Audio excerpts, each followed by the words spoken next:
বিসমিল্লাহির রহমানির রহিম। আবুল হাসান মাদায়েনি রহমতুল্লাহ আলাইহি বলেন, হযরত ইমাম হাসান রাদিয়াল্লাহু তাআলা আনহু, ইমাম হুসাইন রাদিয়াল্লাহু তাআলা আনহু ও আব্দুল্লাহ ইবনে জাফর রাদিয়াল্লাহু তাআলা আনহু হজের জন্য যাইতেছিলেন। পথে তাহাদের সামানের উট তাহাদের নিকট হইতে পৃথক হইয়া গেল, অর্থাৎ মাল সামানের উটটা হারাইয়া গেল। তাহারা ক্ষুধার্ত ও পিপাসার্ত অবস্থায় চলিতেছিল।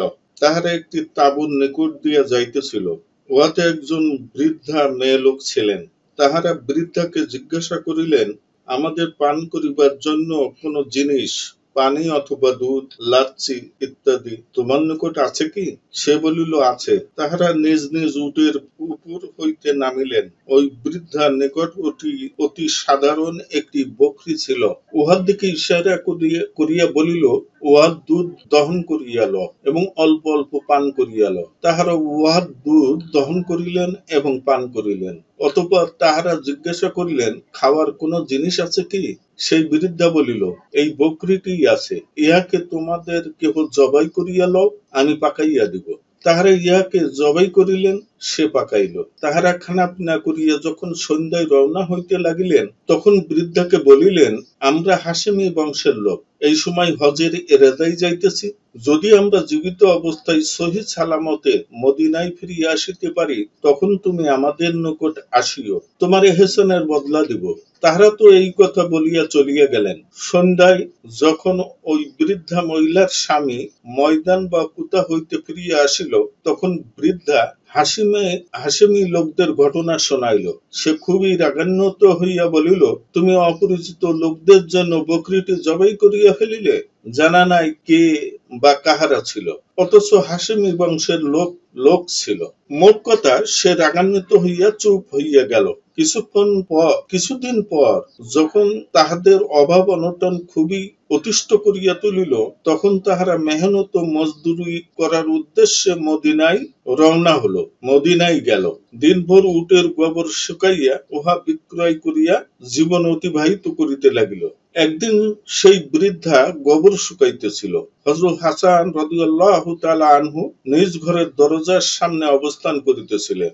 যখন এই বৃদ্ধা ওই দিক দিয়া যাইতেছিল, তখন তাহাকে দেখি হযরত হাসান রাদিয়াল্লাহু তাআলা আনহু চিনিয়া ফেলিলেন এবং আপন গোলামকে পাঠাইয়া তাহাকে নিজের নিকট ডাকাইলেন এবং বলিলেন, হে আল্লাহর বান্দী, তুমি কি আমাকে চেনো? সে বলিল, আমি তো চিনিতে পারি নাই। তিনি বলিলেন, আমি তোমার সেই দুধ ও বকরিওয়ালা মেহমান।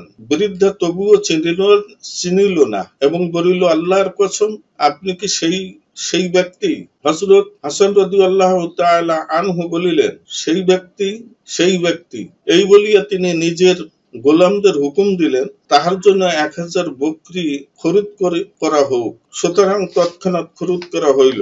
এই বকরিগুলি ছাড়াও আরো 1000 দিনার স্বর্ণ মুদ্রা নগদও দান করিলেন। অতঃপর নিজের গোলামের সহিত ওই বৃদ্ধাকে ছোট ভাই হযরত হুসাইন রাদিয়াল্লাহু তাআলা আনহুর নিকট পাঠাইয়া দিলেন। হযরত হুসাইন রাদিয়াল্লাহু তাআলা আনহু জিজ্ঞাসা করিলেন, ভাই কি বদলা দিয়েছেন? সে বলিল, 1000 বকরি, 1000 স্বর্ণ মুদ্রা দিয়েছেন। ইহা শুনিয়া হযরত হুসাইন রাদিয়াল্লাহু তাআলা আনহু ঠিক ওই পরিমাণই বকরি ও স্বর্ণ মুদ্রা দান করিলেন। অতঃপর তিনি বৃদ্ধাকে হযরত আব্দুল্লাহ ইবনে জাফর রাদিয়াল্লাহু তাআলা আনহুর নিকট পাঠাইয়া দিলেন। তিনি খবর লইলেন যে ওই দুই বুজুর্গ কি কি দান করিয়াছেন। যখন তাহাদের পরিমাণ জানিতে পারিলেন, তখন তিনি 2000 বকরি এবং 2000 স্বর্ণ মুদ্রা দান করিলেন আর বলিলেন, তুমি যদি প্রথমে আমার সহিত সাক্ষাৎ করিতে, তবে আমি উহা হইতে অনেক বেশি দিতাম।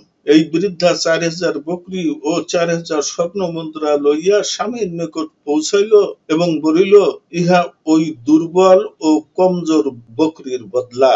আল্লাহ পাক বোঝার তৌফিক দান করেন। আসলে ভাই, যারা পথিক হিজরত করে, ক্ষুধার্ত ব্যক্তিকে খাবার খাওয়ানো আল্লাহ পাকের কাছে অতি মূল্যবান। আর এই বদলা এত বেশি হয় যে আপনার কল্পনারও বাইরে। মেহমানকে উপযুক্ত সমাদর করা আল্লাহ পাক খুব পছন্দ করেন। আর সেই মেহমান যদি হয় আরো গরিব, তাহলে তো সোনাই সোহাগা। আল্লাহ পাক আমাদের সবাইকে ভোকা পাকা লোককে খেদমত করা, অর্থাৎ তাদের খাবার দেওয়া তৌফিক দান করেন। আমিন। আসসালামু আলাইকুম আ রহমতুল্লাহ।